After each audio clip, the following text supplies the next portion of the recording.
ഒരു വ്യക്തിക്ക് കുടുംബത്തിനെ സംരക്ഷിക്കുവാനായി നിക്ഷേപിക്കുന്ന സംഖ്യയുടെ പലിശ നിക്ഷേപകൻ നിർദ്ദേശിക്കുന്ന വ്യക്തിയുടെ കൈകളിൽ സമയബന്ധിതമായി എത്തിച്ചു നൽകുക എന്ന ലക്ഷ്യവുമായിട്ടാണ് എടവനക്കാട് സർവീസ് സഹകരണ ബാങ്ക് ആശ്രിതർക്കൊരു കരുതൽ ആവിഷ്കരിച്ചിരിക്കുന്നത്.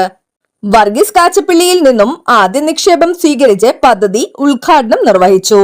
നിക്ഷേപകർ തങ്ങളുടെ ആശ്രിതരായിട്ടുള്ളവർക്ക് എല്ലാ മാസവും ഒരു സംഖ്യ ദൈനംദിന ജീവിതാവശ്യങ്ങൾക്ക് എത്തിച്ചു കൊടുക്കുന്ന ഒരു പദ്ധതിയാണിത്.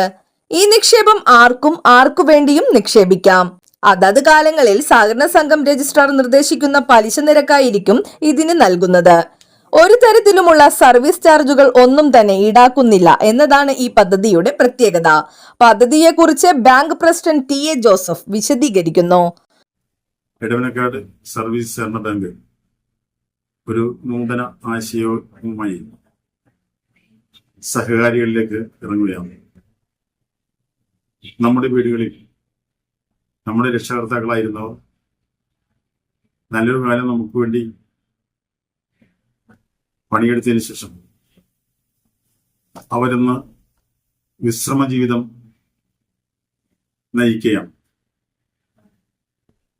നമ്മെ സംബന്ധിച്ചിടത്തോളം ഈ അവസരത്തിലെ അവർക്ക് ഒരു സാന്ത്വന രൂപത്തിൽ, ഒരു പെൻഷൻ രൂപത്തിൽ, അതും നമ്മുടെ വീർപ്പുകൊണ്ട്, മറ്റ് ഗവൺമെന്റ് തലത്തിലോ മറ്റു ആളുകളുടെ സഹായം കൊണ്ടോ അല്ല, നമ്മുടെ വീർപ്പിന്റെ വിലയായ നമ്മ സ്വരൂപിച്ച ഒരു തുകയിൽ നിന്ന് ഒരു പെൻഷൻ രൂപേണ അവരുടെ കൈകളിലേക്ക് എല്ലാ മാസവും അല്ലെങ്കിൽ അവർ ആഗ്രഹിക്കുന്ന സമയങ്ങളിൽ എത്തുക എന്ന് പറഞ്ഞാൽ അത് വലിയ കാര്യമാണ്.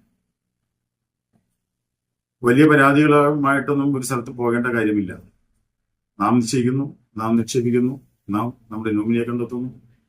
ആ നോമിനിക്ക് എടവനക്കാട് സർവീസ് സഹകരണ ബാങ്ക് എല്ലാ മാസവും അവരുടെ കൈകളിലേക്ക് ഒരു പെൻഷൻ രൂപേണ 1-ാം തീയതി എത്തിക്കുന്നു. ഇതിന് ബാങ്ക് തെറ്റില്ലാത്തൊരു പലിശയാണ് വിഭാവനം ചെയ്തിരിക്കുന്നത്. ഒരു വർഷത്തേക്ക് നിക്ഷേപിക്കുന്ന തുകയ്ക്ക് 9%, 2 വർഷത്തേക്ക് നിക്ഷേപിക്കുന്ന തുകയ്ക്ക് 9.25% ചെയ്യാവുന്നതിന്റെ പരമാവധി പലിശ നൽകിക്കൊണ്ട്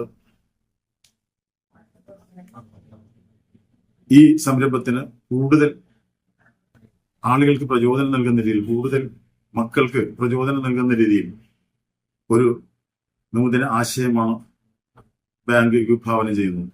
ഭരണസമിതി അംഗങ്ങളായ K J Albi, M A Kaleshan, Sajeevan, Unnikrishnan, Santhosh, Vahida, Annam, Shijoy Xavier, Saritha, Das Komath, secretary Raseena, assistant secretary Binu Kavunkal എന്നിവർ പങ്കെടുത്തു.